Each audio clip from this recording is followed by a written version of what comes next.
हाँ तो नमस्कार बच्चों, क्या हाल चाल। उम्मीद करता हूँ कि सब बढ़िया होगा, स्वस्थ होगा, मस्त होगा। तो चलिए शुरू करते हैं आज का सेशन। जैसा कि आप लोगों को पता है कि क्लास 10th के साइंस यानी कि केमिस्ट्री में पहला लेसन अभी हम लोग पढ़ रहे हैं, जिस लेसन का नाम है रासायनिक अभिक्रियाएं एवं समीकरण। आज के इस सेशन में दो बातें जानना आपको जरूरी है। पहला कि ये लास्ट वीडियो होगा चैप्टर 1 का। चैप्टर 1 जो है क्लास 10th की केमिस्ट्री का, उसका ये लास्ट वीडियो होगा। मतलब ये चैप्टर कंप्लीट होने वाला है। और दूसरी बात जान लें कि आज का सेशन दो सेक्शन में बांट के पढ़ाएंगे। पहले सेक्शन में कुछ टॉपिक है जैसे दहन और ज्वाला, इस पे हमें बात करनी है। और दूसरे सेक्शन में हम लोग ऑब्जेक्टिव क्वेश्चन को देखने वाले हैं। तो चलिए आज का सेशन हम लोग शुरू करते हैं। जो बच्चे सिर्फ ऑब्जेक्टिव क्वेश्चन को देखने के लिए आए हैं तो कृपया वीडियो को थोड़ा आगे बढ़ा करके देखिए, क्योंकि इस वीडियो के पहले प्रारंभिक तौर पे मैं बात करूंगा कुछ टॉपिक का और उसके बाद मैं शुरू करूंगा ऑब्जेक्टिव का। ठीक है, चलिए शुरू करते हैं। सबसे पहले जो हम लोग चैप्टर पढ़ रहे हैं उस चैप्टर में हमें दो टॉपिक कवर करनी है। क्या क्या? एक कवर करनी है हमें दहन। क्या कवर करनी है? दहन।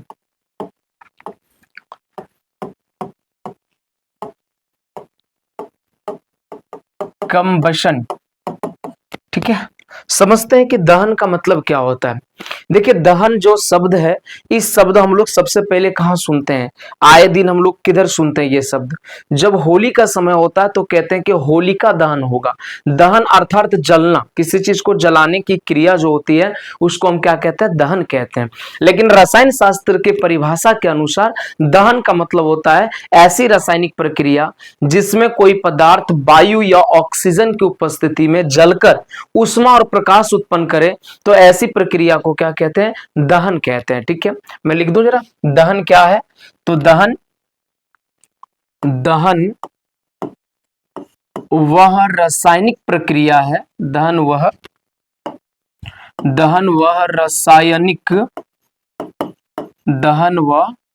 रासायनिक प्रक्रिया है। दहन वह रासायनिक प्रक्रिया है जिसमें कोई पदार्थ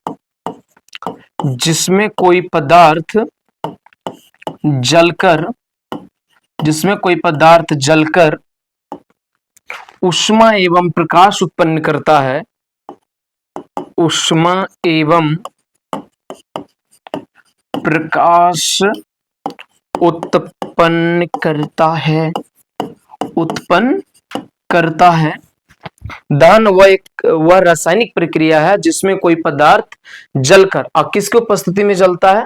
तो वायु या ऑक्सीजन की उपस्थिति में जलकर क्या उत्पन्न करता है? प्रकाश एवं ऊष्मा उत्पन्न करता है।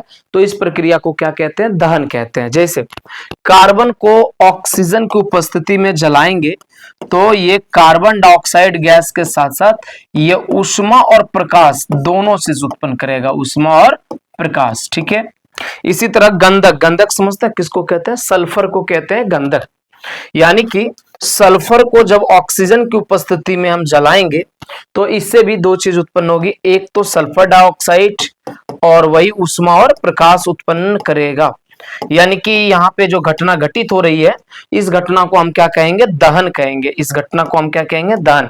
दहन मतलब कोई भी पदार्थ जब वायु या ऑक्सीजन की उपस्थिति में जलकर ऊष्मा और प्रकाश उत्पन्न करे तो उसको क्या कहते हैं? दहन कहते हैं। अब जरा कुछ बातें और समझते हैं। देखिए अगर दहन के पर्सपेक्टिव से सोचे तो पदार्थ दो तरह का होता है। एक होता है दहनशील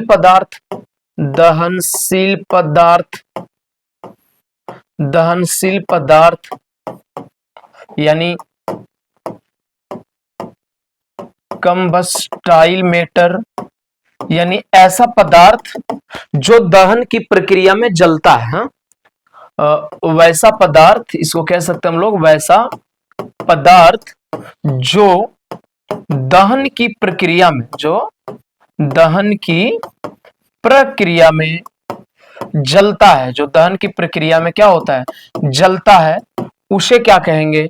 उसे दहनशील पदार्थ कहेंगे। उसे दहनशील पदार्थ कहते हैं। उसे क्या कहते हैं? दहनशील पदार्थ कहते हैं।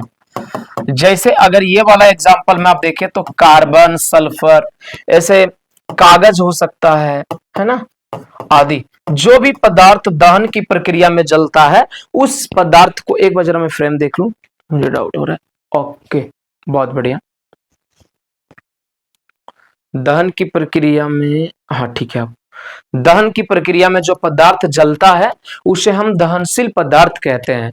और इसके जस्ट उल्टा बात करें, जो दहन की प्रक्रिया में नहीं जलता है उसको हम क्या कहेंगे? उसे अदहनशील पदार्थ कहेंगे। अदहनशील पदार्थ क्या कहेंगे? उसे अदहनशील पदार्थ कहेंगे, यानी कि non combustible, non combustible matter. ठीक है, नहीं ऐसा पदार्थ जो दहन की प्रक्रिया में, दहन की प्रक्रिया में नहीं जलता है, दहन की प्रक्रिया में नहीं जलता है, मतलब जो दहन की प्रोसेस में नहीं जलता है, ऐसे पदार्थ को हम क्या कहते हैं? अदहनशील पदार्थ कहते हैं। अब आप कहोगे सर ऐसा कौन सा पदार्थ है जो दहन की प्रक्रिया में नहीं जलता है? मैं आपसे पूछूं, बालू, बालू तो समझते होंगे अपना, रेत है ना, अच्छा ईंट और आप पत्थर, क्या ये सब दहन की प्रक्रिया में जलता है? क्या नहीं जलता है?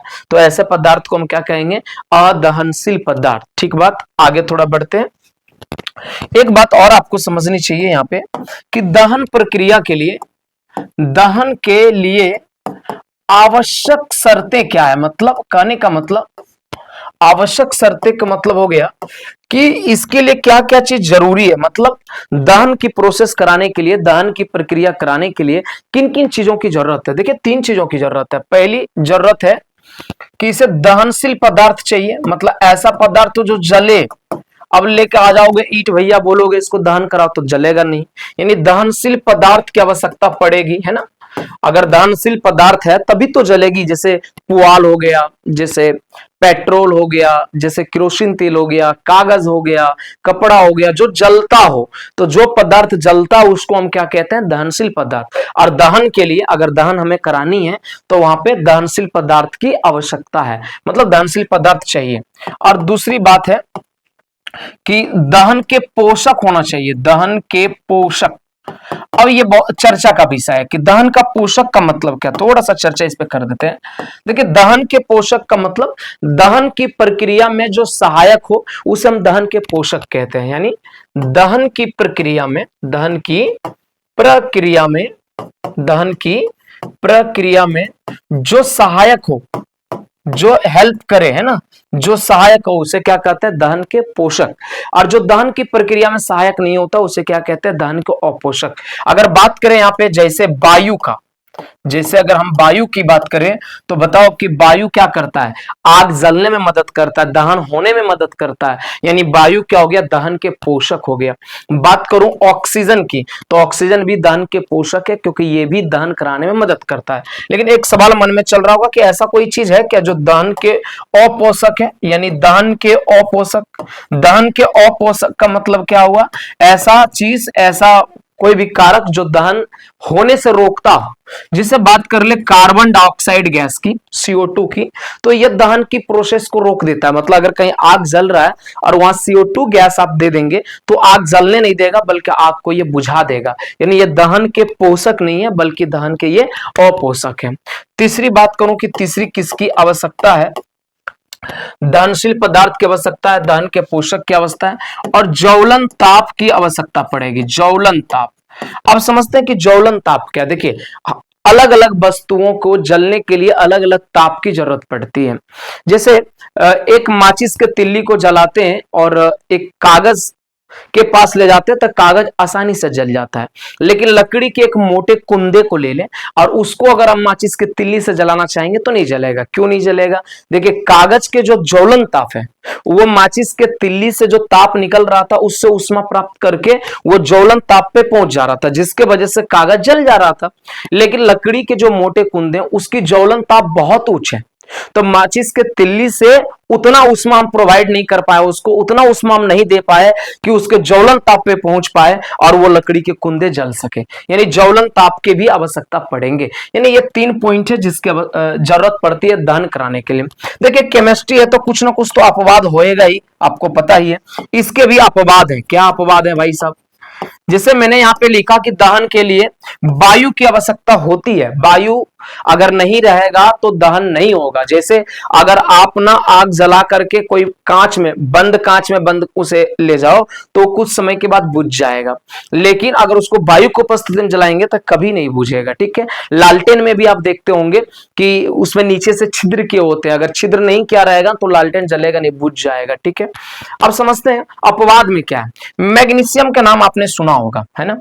मैग्नीशियम को अगर नाइट्रोजन गैस की उपस्थिति में हम जला देते हैं तो ये दहन करता मतलब ये मैग्नीशियम नाइट्रेट बनाता है। क्या बनाता है? मैग्नीशियम नाइट्रेट बनाता है और प्लस में ये ऊष्मा उत्पन्न करता है और प्रकाश भी उत्पन्न करता है। मैग्नीशियम नाइट्रेट ना, ठीक है, मैग्नीशियम नाइट्रेट का ये निर्माण करता है और साथ ही ऊष्मा और प्रकाश का मतलब ऊष्मा और प्रकाश बन रहा है, ये दहन की प्रोसेस है। आप यहां देख पा रहे हैं कि मैग्नीशियम को जलने के लिए यहां वायु की आवश्यकता नहीं पड़ी है, बल्कि ये नाइट्रोजन गैस में भी जल गया। तो ये एक अपवाद समझ सकते हैं। एक चीज और, मोमबत्ती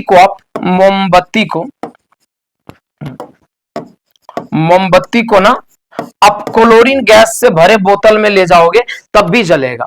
मोमबत्ती को आप क्लोरीन से भरे गैस में ले जाओगे तब भी जलेगा। देखिए मोमबत्ती का जो रासायनिक सूत्र होता है वो होता है C25H52, इसको बोलते हैं पेंटाकोशन। लिख के रख लीजिएगा, क्या बोलते हैं? पेंटाकोशन बोलते हैं। मोमबत्ती को क्लोरीन गैस की उपस्थिति में या क्लोरीन गैस में ले जाएंगे तब भी मोमबत्ती जलेगा। तो ये 2 एक्सेप्शन था इसके कि वायु की गैर मौजूदगी में भी दहन हो सकता है।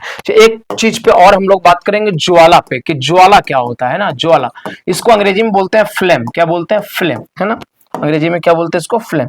एक बार मैं फ्रेम चेक कर लेता हूं। चलिए, बहुत बढ़िया। देखिए ज्वाला क्या होता है, फ्लेम क्या होता है। आप कभी ना कभी मोमबत्ती को जरूर जलाए होंगे या दिया को जलाए होंगे, तो एक चीज आप गौर फरमाइएगा कि मोमबत्ती जब जल रहा होता है तो ऐसे करके एक गैस का परत बना होता है।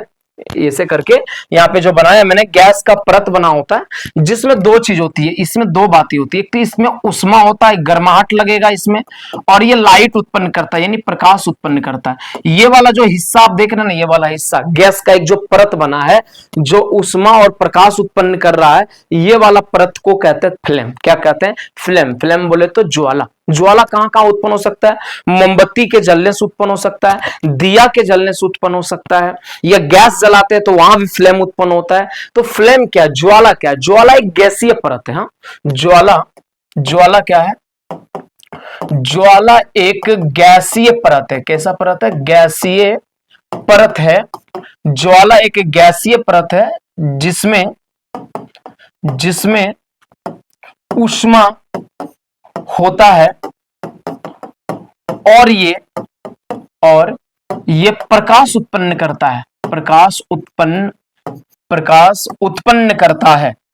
प्रकाश क्या करता है? उत्पन्न करता है। अर्थात हम कह सकते हैं कि ज्वाला ना क्या है, एक गैस की परत होती है और उसमें ना ऊष्मा होती है और उसके वजह से लाइट उत्पन्न होता है। ठीक है। अच्छा, ज्वाला कौन कौन उत्पन्न करता है? कोई भी गैस अगर जलेगा ना, सभी दहनशील गैसें जो भी जलता हो गैस में, सभी दहनशील गैसें ज्वाला उत्पन्न करता है। क्या उत्पन्न करता है? ज्वाला यानी फ्लेम उत्पन्न करता है। जितने भी गैस है अगर वो जलता है तो याद रखिएगा कि वो क्या उत्पन्न करेगा? वो ज्वाला उत्पन्न करेगा। घर में जो एलपीजी गैस जलाते हैं उससे भी तो ज्वाला उत्पन्न होती है। अच्छा, दूसरी बात, कोई अगर द्रव है तो द्रव भी ज्वाला उत्पन्न कर सकता है, लेकिन वैसा द्रव जिसको अगर हम गर्म करें और वो द्रव उबलने लगे, यानी जो उबलता हो द्रव, उबलने लगे, कोई भी ऐसा द्रव जिसको अगर हम गर्म करते हैं और वो उबलने लगे, तो ऐसे द्रव को जलाएंगे तो वो क्या करेगा, उत्पन्न करेगा, ज्वाला उत्पन्न करेगा। जैसे किरोसिन का तेल आप जानते हैं, किरोसिन का तेल अगर इसको आप गर्म करेंगे तो ये उबलेगा, अर्थात इसको अगर आप जलाएंगे तो ज्वाला उत्पन्न होएगा। अच्छा, ठोस में भी मोमबत्ती का उदाहरण आप ले सकते हैं, मोमबत्ती का, मोमबत्ती को भी आप गर्म करेंगे तो उबलेगा और इसको जलाएंगे तो ज्वाला उत्पन्न करेगा। क्या उत्पन्न करेगा, ज्वाला उत्पन्न करेगा। तो देखिए स्टोव होता है जिसमें खाना बनता है, तो स्टोव भी ज्वाला उत्पन्न करता है, मोमबत्ती ज्वाला उत्पन्न करता है ना। अच्छा, ज्वाला दो प्रकार का होता है, क्या, कौन कौन? ज्वाला में एक होता है प्रदीप्त ज्वाला, प्रदीप्त ज्वाला, और एक होता है अप्रदीप्त ज्वाला, अप्रदीप्त ज्वाला। इसका मतलब क्या हुआ, देखिए कह सकते हैं इसको कि ये ऑक्सीजन की पर्याप्त, ऑक्सीजन की पर्याप्त, ये ना ऑक्सीजन की पर्याप्त उपस्थिति में होता है। मतलब ज्वाला का वो हिस्सा जो ऑक्सीजन के संपर्क में रहता है, जो पूरी तरह से जल जाता है, उसको कहते हैं प्रदीप्त ज्वाला। उसको क्या कहते हैं, अप्रदीप्त ज्वाला। प्रदीप्त ज्वाला नहीं, बल्कि ये ऑक्सीजन की अपर्याप्त उपस्थिति में होता है, ये ऑक्सीजन की पर्याप्त उपस्थिति में होता है। बात समझिए, देखिए प्रदीप्त माने वैसा ज्वाला जिसके वजह से लाइट होता हो, और अप्रदीप्त ज्वाला मतलब जिसके वजह से कोई लाइट नहीं होता है। तो देखिए प्रदीप्त ज्वाला में क्या होता है, ऑक्सीजन की अपर्याप्त उपस्थिति रहता है, जिसके वजह से कार्बन के कुछ अंश जल नहीं पाता है, और नहीं जल पाता तो वो चमकता है, चमकने वजह से लाइट उत्पन्न करता है। लेकिन अप्रदीप्त ज्वाला में क्या होता है, ये माने लाइट उत्पन्न नहीं करता, ये ऑक्सीजन की पर्याप्त उपस्थिति में रहता है, पूरी तरह से जल जाता है, कोई लाइट उत्पन्न नहीं कर पाता है। अब हम लोग ऑब्जेक्टिव देखेंगे, पहला पार्ट खत्म होता है। आइए अब हम लोग समझेंगे ऑब्जेक्टिव को, इस चैप्टर से जुड़ा हुआ ऑब्जेक्टिव हम लोग देखने वाले हैं।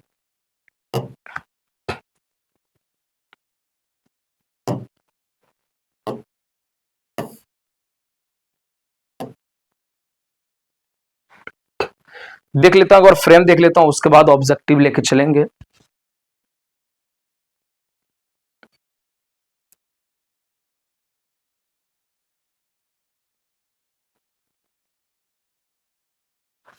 हाँ ठीक है, ये फ्रेम ठीक रहेगा। ओके, आइए देखते हैं क्या कह रहा है, समझते हैं थोड़ा बात को, है ना।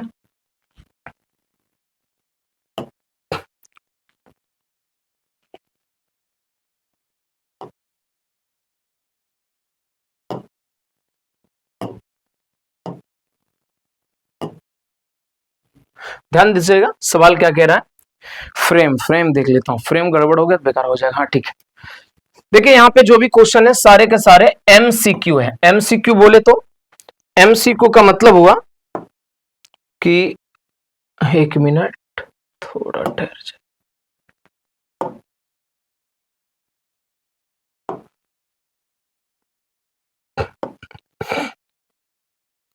हाँ, एमसीक्यू का मतलब क्या हुआ, मल्टीपल चॉइस क्वेश्चन। मतलब एक क्वेश्चन में आपके एक ही उत्तर सही होंगे, लेकिन ऑप्शन 4 दिए रहेंगे। ठीक है, देखिए सबसे पहला सवाल है, रासायनिक अभिक्रिया में कौन सा परिवर्तन होता है। रासायनिक अभिक्रिया में कौन सा परिवर्तन होता है।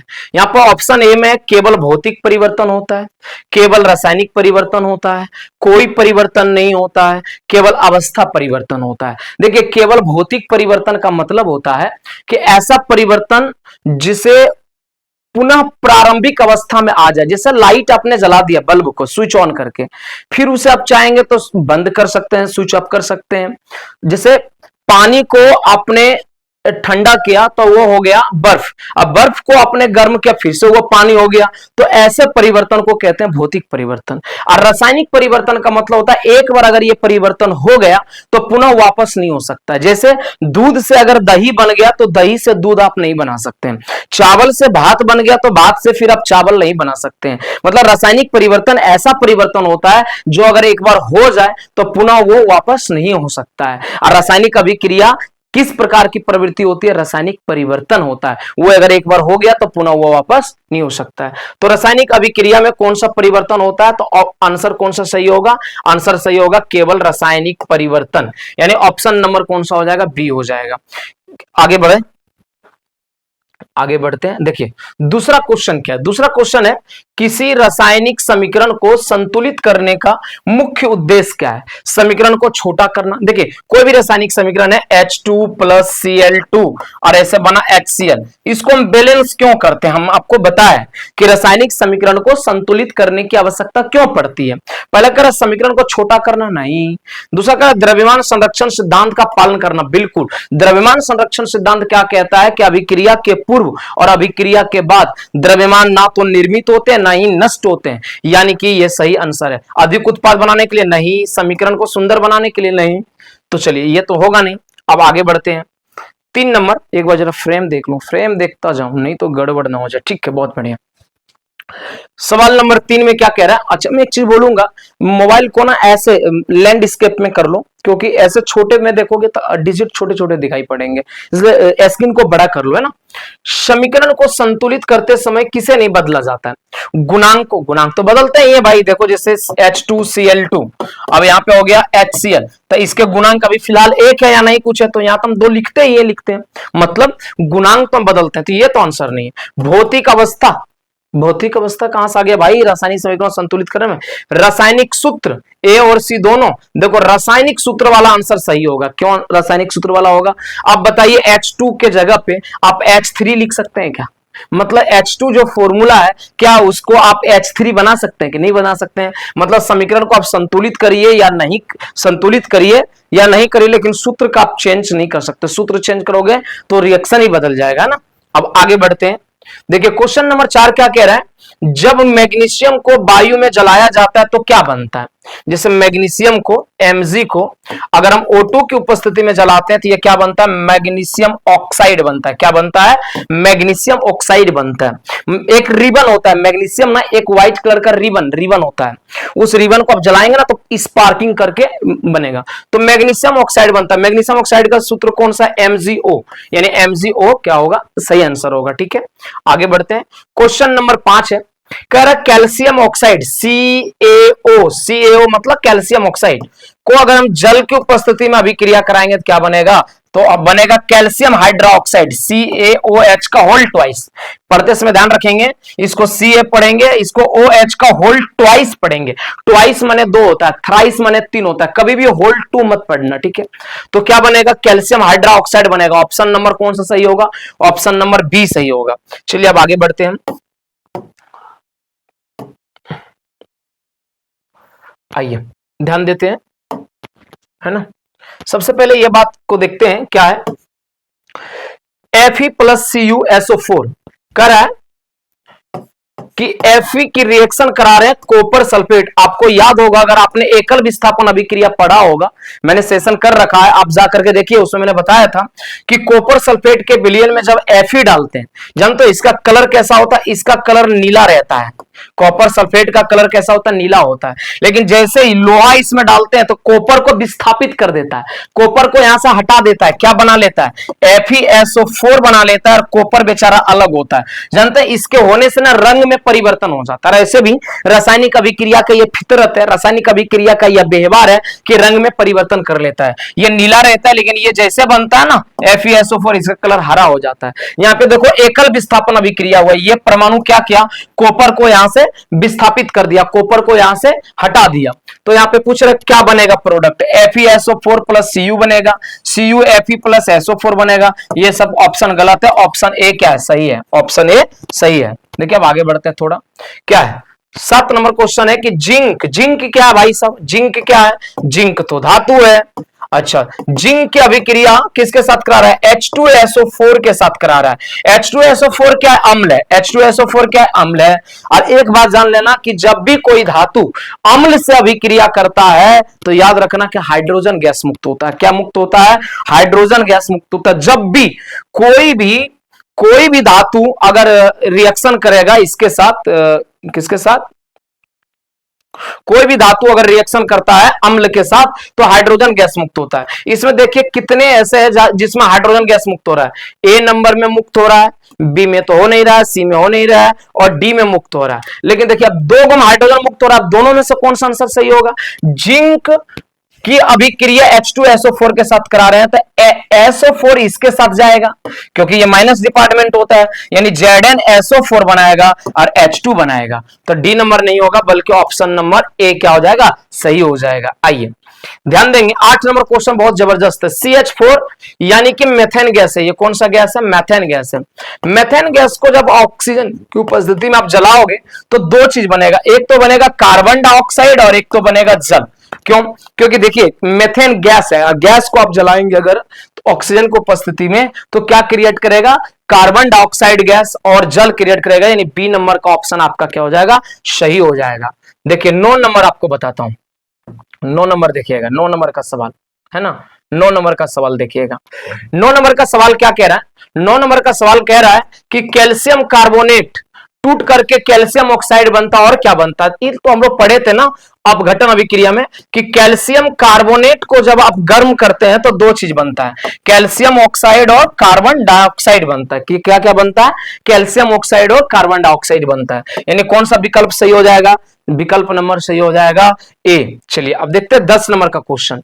10 नंबर का क्वेश्चन क्या है साहब, 10 नंबर का क्वेश्चन है calcium chlorate potassium chlorate KClO3, potassium chlorate को गर्म किया तो क्या बना, पोटेशियम क्लोराइड, और क्या बना, तो और क्या बचा, के आ गया, Cl आ गया, लेकिन O नहीं आया, यानी ऑक्सीजन बनेगा, इसके साथ क्या बनेगा, ऑक्सीजन बनेगा।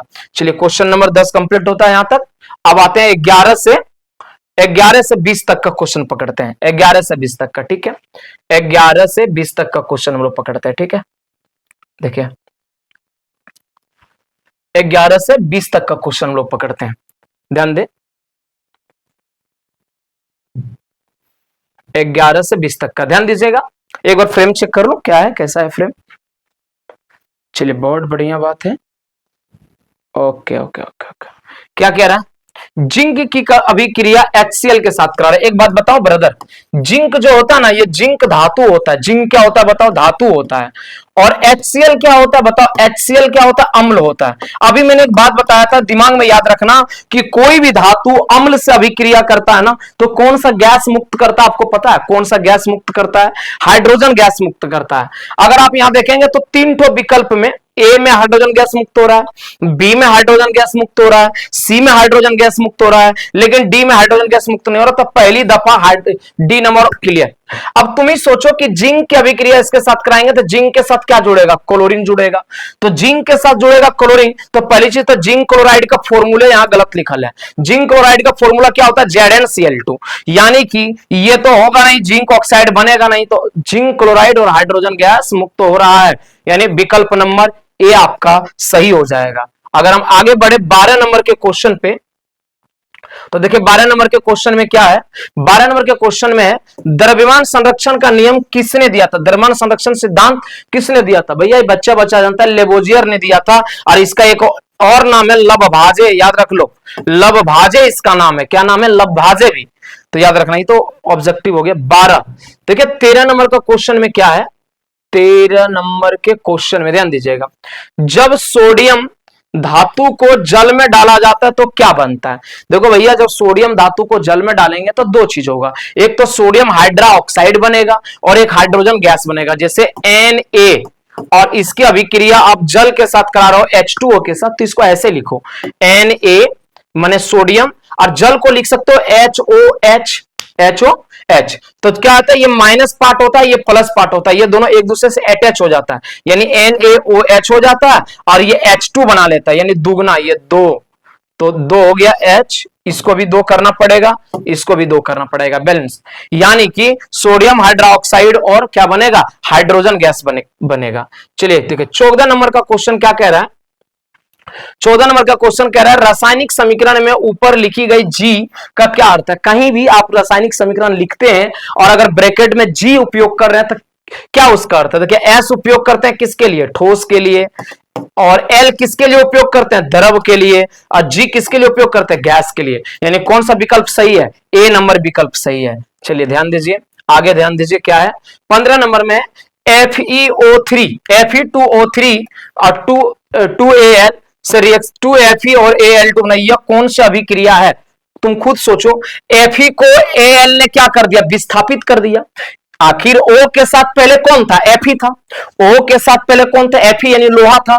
लेकिन इधर तुम देखो तो लोहा अलग हो गया और ओ के साथ कौन आ गया, एल आ गया, यानी एल्युमिनियम आ गया। तो बताओ ये कौन सा अभिक्रिया हो गया, विस्थापन, यौगिक, उष्माक्षेपी, विस्फोटक, नहीं, क्या हो गया, विस्थापन अभिक्रिया हो गया। चलो आगे बढ़ो, क्वेश्चन नंबर 16 पे आते हैं हम लोग। क्वेश्चन नंबर 16 पे, क्वेश्चन नंबर 16 क्या कह रहा है, कैल्शियम हाइड्रोक्साइड CaOH2 का होल ट्वाइस प्लस CO2, ये कह रहा है क्या बनेगा। देखो कैल्शियम हाइड्रोक्साइड जो है ना, ये इसको अगर हम कार्बन डाइऑक्साइड के साथ अभिक्रिया कराएंगे तो दो चीज बनेगा, कैल्शियम कार्बोनेट और क्या बनेगा, H2O। देखिए जो चूना होता है ना, कैल्शियम ऑक्साइड जिसको चूना बोलते हैं, इसको क्विक लाइम भी बोलते हैं,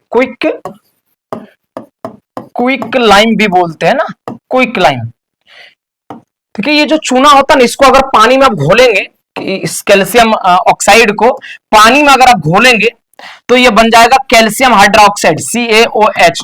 और अगर ये कार्बन डाइऑक्साइड, वातावरण के कार्बन डाइऑक्साइड से अभिक्रिया किया ना, तो संगमरमर यानी CaCO3 बना लेता है ये, और वाटर बना लेता है। देखिए दीवार का पुताई दिवाली के समय जरूर आप करते होंगे, उस समय क्या है, चूना लाए बाजार से, पानी में घोल दिए, चूना को पानी में घोल दिए, मतलब हो गया कैल्शियम हाइड्रोक्साइड। और जब उससे आप दीवार की पुताई कर दिए और जब बाहरी वातावरण से वो कार्बन डाइऑक्साइड को खींचता है अपने में, तो कैल्शियम कार्बोनेट बोलता है, जो कि बहुत चमकदार होता है, दीवार में चमक आ जाती है ना। तो कौन सा विकल्प सही हो गया, ए नंबर। चलो आगे बढ़ते हैं, क्वेश्चन नंबर हम देखते हैं 17, एक बार फ्रेम चेक करने के बाद। चलिए बहुत जबरदस्त है। लाल फास्फोरस जलने पर क्या बनता है। लाल फास्फोरस पी को जब ऑक्सीजन को उपस्थिति में जलाते हैं तो बनता है P2O5, यानी फास्फोरस पेंटा ऑक्साइड बनता है, P2O5 बनता है, यानी फास्फोरस पेंटा ऑक्साइड बनता है। ध्यान रखिएगा ये चीज कि लाल फास्फोरस को जब हम जलाते हैं तो क्या बनता है, फास्फोरस पेंटा ऑक्साइड बनता है। क्वेश्चन नंबर 18 पाइए आप, देखिए ये बड़ा मजेदार क्वेश्चन है। CH3COH ये क्या जानते हो, एसिटिक अम्ल है। और NaOH ये क्या है, सोडियम हाइड्रोक्साइड है। देखिए यहां तक की पार्ट आप देखोगे ना, यहां से लेके यहां तक की पार्ट, तो ये नेगेटिव होता है और ये क्या होता है, पॉजिटिव होता है। ठीक है, ये पॉजिटिव ये नेगेटिव, उभय विस्थापन अभिक्रिया तो मैंने आपको पढ़ाया है, इसका माइनस डिपार्टमेंट इसके प्लस के साथ, इसका प्लस इसके माइनस के साथ। अगर ये इसके साथ जुड़ता है तो क्या बनाएगा, CH3COO और इसके साथ जुड़ जाएगा Na प्लस।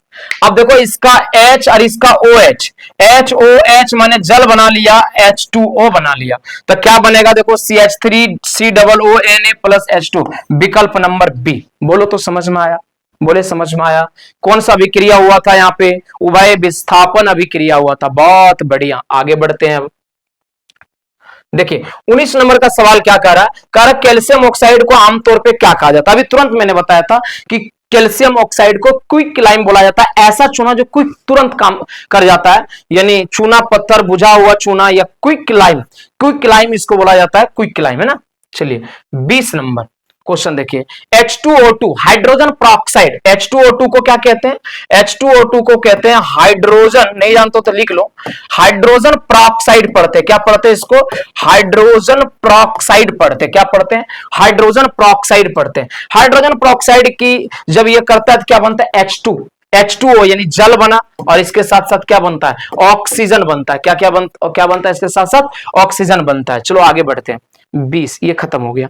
चलो अब अगला फाइल पकड़ते हैं, 21 से 30 तक, 21 से 30 तक पकड़ते हैं। देखो ऑब्जेक्टिव आपके परीक्षा में 40 तो पूछा जाएगा, इसलिए ऑब्जेक्टिव को आप ध्यान से पढ़ो तो ठीक है। ध्यान देंगे जरा, क्या कर रहा है, HCl प्लस NaOH। देखो यहां भी ना उभय विस्थापन अभिक्रिया, कैसे, H प्लस में होता है, Cl क्या होता है, माइनस होता है, Na प्लस होता है, ये माइनस होता है। पकड़ो, इसका प्लस इसके माइनस के साथ है Na, और इसका माइनस क्या है, Cl प्लस, इसका प्लस क्या है, H है, इसका माइनस क्या है, OH, यानी जल बन गया H2O। देखिए कहां बन रहा है, NaCl plus H2O, option number B. Concept चोखा हो रहा है, एकदम हो रहा है। चलिए क्वेश्चन नंबर 22 देखिए आप क्या है, क्वेश्चन नंबर 22 इधर आ जा थोड़ा, हाँ दिख जाएगा, ओके। कह रहा कि जब किल को यानी लोहा के किल को कॉपर सल्फेट के विलयन में डाला जाता है तो उसका रंग क्या हो जाता है? मतलब अगर कॉपर सल्फेट है CuSO4 है, इसमें अगर हम लोहा का किल डाल दें, Fe डाल दें, तो ये बना लेता है FeSO4 बना लेता है प्लस कॉपर हो जाता है। आपको पता है कि इसका रंग नीला होता है, मैंने अभी बताया। और जैसे ये लोहा जाता है इसका रंग बदल के कैसा हो जाता है? हरा हो जाता है। विकल्प नंबर बी होगा, है ना। चलिए अब आगे बढ़ते हैं। यहां पे कर रहा है कि H2 प्लस O2 से बन जाता है जल। ये कौन सी अभिक्रिया है? संयोजन है, अपघटन है, विस्थापन है, दोहरा विस्थापन है? क्या है? देखो, दो परमाणु आपस में जुड़ करके एक परमाणु बना, और जब दो या दो से अधिक परमाणु आपस में जुड़ के एक परमाणु बनता है तो उसको कौन सी अभिक्रिया कहते हैं? संयोजन अभिक्रिया कहते हैं। ऑलरेडी में अपने पढ़ा रखा है। चलो आगे देखो भैया, आगे 24 नंबर क्वेश्चन क्या कह रहा है? कैल्शियम कार्बोनेट, ओफो, कैल्शियम कार्बोनेट को जब गर्म किया जाता है तो कैल्शियम ऑक्साइड और कार्बन डाइऑक्साइड बनता है। टूट रहा है, यहां एक कोई बड़ा परमाणु है जो टूट रहा है, और एक कोई बड़ा परमाणु जब टूटता है तो उसको कौन सा अभिक्रिया कहते हैं? अपघटन अभिक्रिया। कौन सा अभिक्रिया कहते हैं? अपघटन अभिक्रिया। चलिए आगे बढ़ते हैं। 25 नंबर क्वेश्चन देखते हैं हम लोग। क्या है? AgNO3 प्लस NaCl से क्या बन गया? Ag चला गया Cl के साथ यानी AgCl, और Na चला गया NO3 के साथ। क्या कर रहा? आयन चेंज कर रहा। बात समझो, ये प्लस वाला चला गया इसके माइनस के साथ, और इसके प्लस चला गया इसके माइनस के साथ, यानी कि ये कौन सा अभिक्रिया हो गया? उभय विस्थापन अभिक्रिया। संयोजन नहीं रे भैया, दोहरा विस्थापन। यस, दोहरा विस्थापन माने द्वि विस्थापन। याद रखना, दोहरा विस्थापन मतलब द्वि विस्थापन। 24 नंबर क्वेश्चन हम देखते हैं। 24 क्या है? Fe प्लस S बन गया FeS। ये कौन सी अभिक्रिया? अरे भैया, दो अलग अलग परमाणु है और दो अलग अलग परमाणु जुड़ करके एक यौगिक अणु बना, तो इस अभिक्रिया को हम संयोजन अभिक्रिया कहेंगे। तो बिल्कुल आसान है, एक बार फ्रेम चेक कर लो तब तक। चलिए बहुत बढ़िया। ये कौन सा अभिक्रिया है? ये संयोजन अभिक्रिया। बहुत बढ़िया। आइए देखते हैं क्वेश्चन नंबर 27। कर जल में विद्युत प्रवाहित करने पर निम्नलिखित मिलता है। क्या मिलता है? H2 और O2 मिलता है। जल में है ही क्या? H2 है, तो H2 और O2 मिलता है। बहुत सिंपल क्वेश्चन है ये यार। आगे बढ़े। Okay fine. क्वेश्चन नंबर 28 देखिए, यहां पे क्या कह रहा है? Na2CO3 प्लस HCl, तो कह रहा है क्या बनेगा? देखो भैया, Na और Cl अभिक्रिया करके पहली दफा बना लेगा NaCl, जो कि एक ही ऑप्शन में आ रहा है, किसमें? बी में आ रहा है, तो बाकी माथा क्यों लगाना है ना। चलिए 29 देखते हैं। CaSO4 इंटू 2H2O को क्या कहते हैं? जिप्सम का फॉर्मूला है। हालांकि इसको यहां नहीं देना चाहिए था क्योंकि लेसन 2 का है, लेकिन दे दिया तो आप याद कर लो कि जिप्सम का रासायनिक सूत्र होता है CaSO4 इंटू 2H2O। लेसन 2 का है, पर आप याद कर लीजिए, कोई मैटर नहीं करना इसका, है ना। चलिए 30 नंबर क्वेश्चन देखते हैं। यहां पर है Fe2O3 प्लस 3CO। हो क्या रहा? देखिए तो क्या हो रहा है? ये हो यहां पर ये रहा है कि Fe अलग हो जा रहा है, माने Fe को प्रतिस्थापित कर दिया जा रहा है। कर विस्थापन है या उपचयन, ऑक्सीकरण है, संयोजन है, अपघटन है। देखो भैया, ये ऑक्सीजन का त्याग कर रहा है, ये ऑक्सीजन का त्याग किया। Fe पहले क्या था? समझो, लोहा पहले क्या था? लोहा के साथ पहले ऑक्सीजन था, लेकिन अब लोहा क्या? सिर्फ लोहा है। ये क्या से क्या हो गया? देखते देखते, मतलब लोहा के साथ ऑक्सीजन था, लेकिन अब सिर्फ क्या बचा? लोहा बचा। यानी इसने ऑक्सीजन का क्या कर दिया? त्याग कर दिया। और जो ऑक्सीजन का त्याग करे वो अपचयन अभिक्रिया या अवकरण अभिक्रिया कहते हैं। और इसने क्या किया? ऑक्सीजन को ग्रहण कर लिया, तो ये हो गया ऑक्सीकरण। दोनों घटना साथ साथ हो गई, अपचयन और ऑक्सीकरण। चलिए अब आगे देखते हैं। 31 से 40 तक का देखते हैं ना। 31 से 40 तक ध्यान देंगे। 31 से 40 तक का क्वेश्चन देखते हैं क्या है। ध्यान दीजिए, क्या है क्वेश्चन? जिंक ऑक्साइड प्लस सी बन गया Zn। देखो यहां पे क्या हुआ भैया, ये क्या किया? ये ऑक्सीजन का त्याग कर दिया। कैसे? पहले जिंक के साथ ऑक्सीजन था, अब सिर्फ क्या बचा? जिंक बचा। यानी इसने ऑक्सीजन का त्याग किया, जो ऑक्सीजन का त्याग करे वो ऑक्सीकरण अभिक्रिया। अब कार्बन ने क्या किया? ऑक्सीजन का ग्रहण कर लिया। इधर सिर्फ कार्बन था, लेकिन इधर क्या हो गया? ऑक्सीजन। यानी ये ऑक्सीकरण हो गया, दोनों अभिक्रिया हो गया। ऑक्सीकरण सिर्फ नहीं रे भैया, अपचयन नहीं रे भैया, दोनों। यस, दोनों अभिक्रिया है। आइए 32 देखते हैं क्या है। MnO2 प्लस 4HCl, तो क्या क्या बन गया? देखिए Mn आ गया, दो गो HCl, Cl2 आ गया, दो गो Cl2 बचा हुआ है। H2 आ गया, 2H2 आ गया, दो दूनी 4 ऑक्सीजन आ गया। बचा क्या? सिर्फ दो गो क्लोरीन बच गया। कितना बच गया? दो गो क्लोरीन बच गया।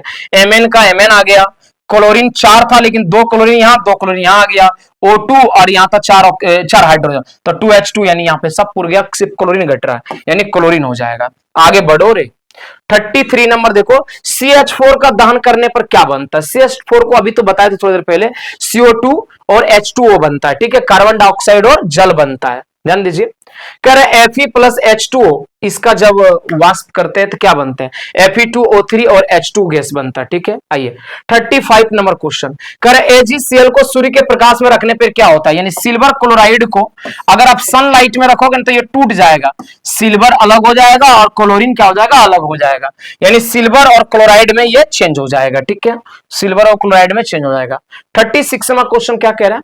श्वेत अपक्षेप किस अभिक्रिया से प्राप्त होता है? एक तो पढ़ाए थे, मैं पढ़ाया था आपको अवक्षेपन अभिक्रिया, जिसमें बताया था कि सिल्वर नाइट्रेट की अभिक्रिया, सिल्वर नाइट्रेट की अभिक्रिया अगर आप सोडियम क्लोराइड से कराते हैं तो क्या होगा मालूम है? सिल्वर इसके साथ चला जाएगा यानी बना लेगा AgCl, और जानते हो Na इसके साथ चलाएगा यानी बना लेगा NaNO3। यहाँ पे जो बन रहा है ना, ये ठोस पदार्थ होता है, इसको बोलते हैं श्वेत अपक्षेप, माने सादा ठोस पदार्थ के रूप में दही जैसा सफेद अपक्षेप प्राप्त होता है।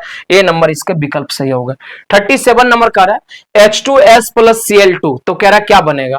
नहीं, सिंपल बात है, H इसके साथ आएगा, बनेगा HCl और सल्फर अलग हो जाएगा, यानी ए नंबर। 38 देखिए क्या कह रहा है? 38 कह रहा है NaOH और H2SO4 की अभिक्रिया जब कराई जाएगी तो क्या बनेगा? तो दो, इसमें देखिए दो चीज बनेगा, एक तो सोडियम सल्फेट बनेगा, Na के साथ कौन आ जाएगा? SO4, क्या बना लेगा? NaSO4 बना लेगा, प्लस H और OH मिलकर यहां क्या बना लेगा? जल बना लेगा, है ना। ये एक तरह का क्या उदासीनीकरण अभिक्रिया है ना, ये उदासीनीकरण अभिक्रिया में आ गया। चलिए ध्यान दीजिए आगे, कौन सा विकल्प सही होगा इसका? बी नंबर, है ना। 39 नंबर क्वेश्चन देखिए क्या कर रहा है? कैल्शियम हाइड्रोक्साइड की अभिक्रिया H2SO4 के साथ कराएंगे तो क्या बनेगा? क्या बनेगा? कैल्शियम इसके साथ आ जाएगा, यानी कैल्शियम सल्फेट CaSO4, पहले विकल्प दिख रहा, बाकी माथे न लगाना है, बाकी में कैल्शियम सल्फेट कहीं है ही ना है, हाँ है एक तो यहाँ, लेकिन वाटर बनेगा इसमें H2O बन के वाटर, ये तो होगा नहीं, ये होगा नहीं। 40 नंबर क्वेश्चन देखते हैं, क्या Na2 की अभिक्रिया, Na2O की अभिक्रिया H2O के साथ कराते हैं तो सोडियम हाइड्रोक्साइड बनता है। कितना क्वेश्चन हो गया? टोटल 40 MCQ मैंने आपको बताया है। चलिए 40 MCQ हो गया, और आपको 10 MCQ और हम कराते हैं ताकि टोटल कितना MCQ हो जाए? टोटल मिलाकर के 50 MCQ हो जाए आपका, है ना। ध्यान दीजिएगा, देखिए 41 देखते हैं क्या है? H2 प्लस Cl2 बना लिया HCl, ये कौन सी अभिक्रिया? अरे यार तुम ही लोग बता दो, हम नहीं बताएंगे, छोड़ो हम नहीं बताएंगे इसमें। अरे दो परमाणु H2 और Cl2 दोनों संयोग करके HCl बना लिया, इसको कौन सा अभिक्रिया कहेंगे? संयोजन अभिक्रिया कहेंगे। आगे बढ़ो, इसमें पराऑक्साइड है, इसको मरकरी ऑक्साइड भी कह सकते हैं, HgO है, ये टूट के दो अलग अलग हो गया, आप घटन अभिक्रिया, बच्चों वाली बात दे रहा है। फिर यहां देखो क्या हुआ, PbNO3 था, लेड नाइट्रेट था, टूट करके अलग अलग, ये कौन सी अभिक्रिया? अपघटन अभिक्रिया है। जब कोई एक बड़ा परमाणु टूटकर छोटे छोटे परमाणु बढ़ जाए उसको क्या कहते हैं? उसको अपघटन अभिक्रिया कहते हैं। यहाँ NH3 और प्लस HCl, तो एक और H इसके साथ अटैच हो जाएगा, NH4 हो जाएगा, और Cl अमोनियम क्लोराइड बना लेगा, क्या बना लेगा? NH4Cl, क्या पढ़ते हैं? Ammonium chloride. Fe plus 2HCl का रिएक्शन कराएंगे तो ये बन जाएगा FeCl2 और प्लस हाइड्रोजन गैस। बहुत सिंपल भाई साहब, बहुत सिंपल है। ये Cl इसके साथ चला जाएगा यानी FeCl2 बना लेगा। अब आगे बढ़ो, इसमें कौन सा विकल्प सही है? ए नंबर, ए नंबर का विकल्प सही है। 46 नंबर में देखिए क्या है? 46 में Na2O2 प्लस H2O की अगर अभिक्रिया हम कराते हैं तो क्या बनेगा? अगर इसकी अभिक्रिया कराते हैं तो सोडियम हाइड्रोक्साइड और पेरोक्साइड बनेगा, है ना। 47 में जिंक क्या करेगा? कॉपर को यहां से प्रतिस्थापित कर देगा। जिंक क्या करेगा? कॉपर को प्रतिस्थापित कर देगा, तो क्या बना लेगा? जिंक सल्फेट और कॉपर, क्योंकि जिंक यहां आ जाएगा, क्या बन जाएगा? ZnSO4 बन जाएगा और कॉपर यहां से अलग हो जाएगा। Option number A. आइए 48 नंबर देखो, लोहा से ज्यादा क्रियाशील है एल्युमिनियम, तो क्या बना लेगा? एल्युमिनियम ऑक्साइड और लोहा क्या हो जाएगा? अलग हो जाएगा। Option number A. ये सब क्या ना, एकल विस्थापन अभिक्रिया है। इसमें देखिए कैल्शियम हाइड्रोक्साइड की अभिक्रिया HNO3 के साथ कराएंगे तो क्या बनेगा? देखो कैल्शियम के साथ NO3 आ जाएगा, यानी कैल्शियम नाइट्रेट और जल बना लेगा। क्या उभय विस्थापन अभिक्रिया। 50 नंबर में कार्बन जब ऑक्सीजन से अभिक्रिया करेगा तो क्या बनेगा? कार्बन डाइऑक्साइड बनेगा। तो ये आपके मैंने 50 ऑब्जेक्टिव क्वेश्चन कराए पहला लेसन से। अब याद रखिएगा कि अब हम लोग साइंस में, क्लास 10th की साइंस में बायोलॉजी शुरू करेंगे या फिजिक्स शुरू करेंगे, जैसा भी होगा हम आपको अपडेट करेंगे, ठीक है। चलिए, अभी तक आपने अगर व्हाट्सएप चैनल और टेलीग्राम चैनल नहीं ज्वाइन किए हैं तो लिंक डिस्क्रिप्शन में दिया गया है, जाके ज्वाइन कीजिए और वीडियो को अपने दोस्त मित्रों के साथ साझा करिए। मैं आपको विश्वास दिलाता हूं कि आपके ऑब्जेक्टिव हो, सब्जेक्टिव हो, ये बहुत अच्छे मार्क्स आएंगे बोर्ड में। आपको चिंता करने की जरूरत नहीं, सिर्फ मेरे चैनल से जुड़ करके आपको पढ़ते रहना है। और चैनल को अभी तक आपने सब्सक्राइब नहीं किया, सब्सक्राइब कर दीजिएगा। फिर मिलते हैं नए मुद्दे के साथ। जय हिंद, जय भारत।